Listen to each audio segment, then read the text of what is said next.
Welcome to Chrononaut, where I, a middle-aged bald guy, pretending to run a professional YouTube channel, am a little too concerned that I might be similar to Bojack Horseman, a self-loathing, narcissistic, anthropomorphic horse.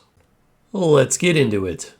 The debut season of Bojack Horseman faced a mix of reviews from critics. The initial reception might be attributed to many reviewers only evaluating the first few episodes without realizing that the show would evolve into a darker and more profound narrative as the season progressed. The shift was so substantial that it prompted some organizations to emphasize the importance of watching an entire season before passing judgment. This alteration would have undoubtedly elevated their initial rating of the first season of Bojack. As the first season concluded, the show held an IMDb rating of around 7.0. However, by the time the series concluded, it had soared to great heights of 8.6, earning a place as one of the top shows on IMDb, as well as people's hearts.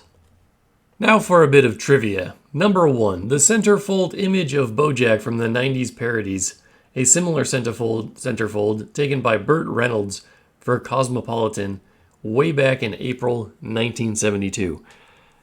Burt Reynolds was the guy that starred in great movies like Smokey and the Bandit, which I used to rent all the time from the movie store when I was a kid.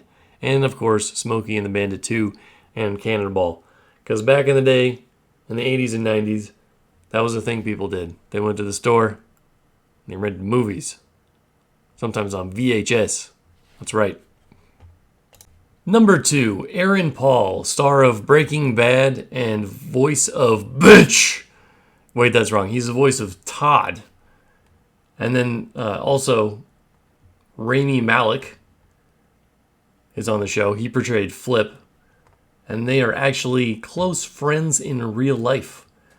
Both actors also appeared in Need for Speed back in 2014. I bet you don't remember that unless you've watched it recently.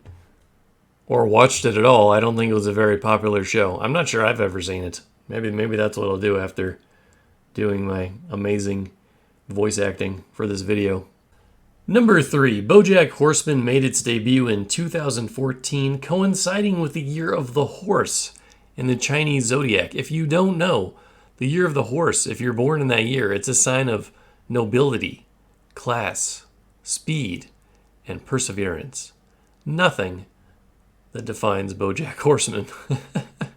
Number 4, in the episode Stop the Presses, various details about Bojack are revealed, including his weight, over 1,200 pounds due to his obvious horse nature, height, 19.75 hands tall, and various physical attributes. His temperament is described as spooky, stubborn, unpredictable, and he has struggled with substance abuse. Additionally, the show hints at Bojack's extensive romantic history with over 100 partners.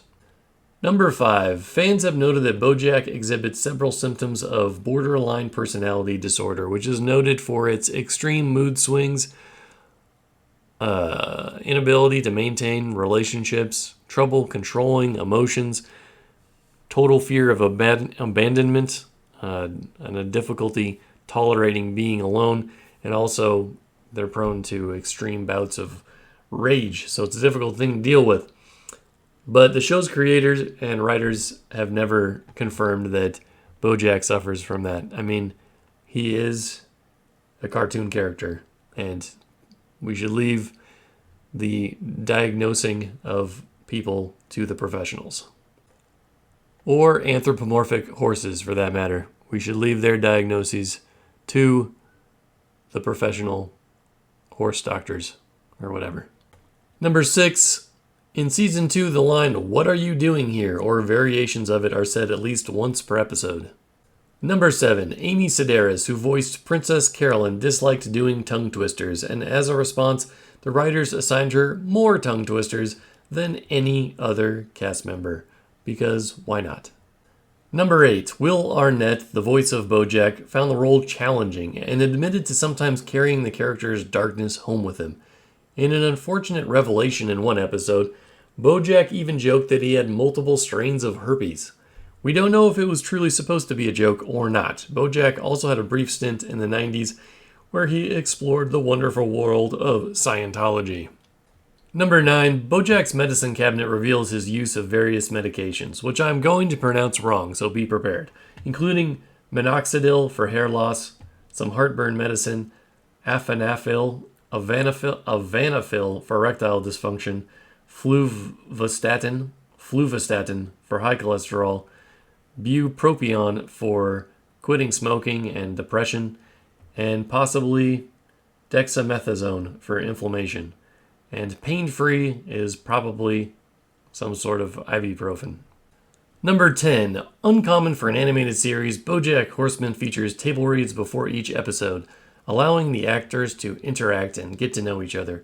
Margot Martindale, who plays an exaggerated version of herself on the show, was initially unaware that the show's world included humanoid animals and humans, and she found Mr. Peanut Butter to have oddly dog-like qualities. However did she know the truth? Number 11. Naomi Watts was among the early guest stars willing to play fictionalized versions of themselves, which helped legitimize the show for future guest stars. Her casting demonstrated that even well-known actors can embrace fun self-parody. Number 12. The show's theme song was recorded by Patrick Carney of the Black Keys as a test for his new home studio, initially not intended for use until the show's creators decided to incorporate it as the opening theme. Everyone who watches the show probably knows this, but number 13, Horseman Around is the fictional sitcom within the show for which Bojack is famous, running for 9 seasons from 1987 to 1996. Those were some good years. The good old days. Number 14, Bojack's ringtone is the theme song from Horseman Around. Number 15, Bojack's hairstyle in the 80s and during his Horseman Around days resemble Uncle Jesse from Full House, which the show parodies. Number 16, Bojack still has the sweater he wore on Horseman Around, although it no longer fits him properly due to his changing physique and weight gain. Number 17, Netflix created an original entry for the fictional Horseman Around on their site as part of their show's promotion. Selecting it plays the show's intro theme before returning to the main menu. Number 18, in the first episode, Bojack refers to Horseman Around by saying, "It's not Ibsen," alluding to playwright Henry Ibsen. His mother later dismisses the show with the same phrase. Number 19, Princess Carolyn's hold music is Jellicle Cats from the musical Cats. Number 20, a background character dressed in red flannel and a flat cap represents series creator Raphael Bob Waksberg, and makes appearances in every episode. 21, the show's crew received apple print pajama bottoms similar to those worn by Bojack as a Christmas gift. Aww. Number 22, there's a high percentage of left-handed characters in the series, which actually makes sense since they are anthropomorphic characters. Animals are not as often right-handed like humans are. Like, they might have a little bit of advantage, I just read, with cats. Dogs tend to have a little bit of a paw preference, but it doesn't go more to the right than to the left like it does with people. So that's kind of interesting. 23. The bookshelf in Princess Carolyn's office included a book titled Me Meow Pretty One Day, a nod to Amy Sedaris, who voices the character in her brother David Sedaris' book Me Talk Pretty One Day, which I read once. It's pretty good. You should check it out. Number 24. No character appears in every episode, but in some you can hear Bojack's voice in the background, such as in See Peanut Butter Run or Feel Good Story. Number 25. There's a buttload of artwork featured in this show, such as the paintings behind Bojack's desk and the triptych of horseshoe paintings over his bed. Many of these reference famous artists like David Hockney, Andy Warhol, and Franz Marc. 26. The Zoe or Zelda dichotomy in the show was influenced by the 1994 series Sister Sister, which featured identical twins Tia and Tamara with distinct personalities. And they also aroused something in me concerning twins. But that's all I'm going to say. 27. Paul F. Tompkins, who voiced Mr. Peanut Butter, was originally not a lead cast member. He was retroactively added to the opening credits after the first season was almost complete.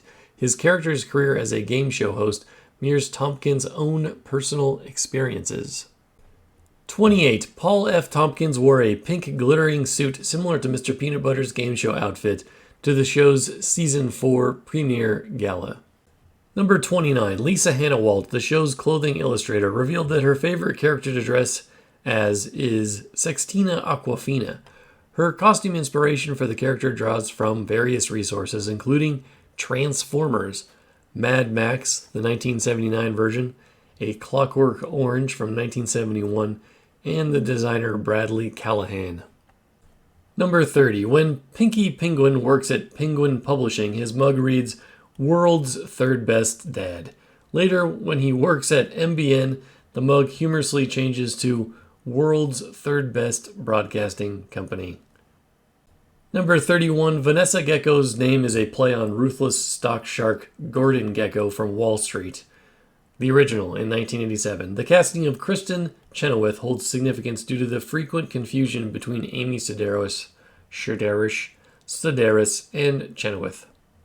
Number 32. Bojack's family house in Michigan features a diamond window on the front door, reflecting the diamond mark shared by Bojack and his smarmy mother.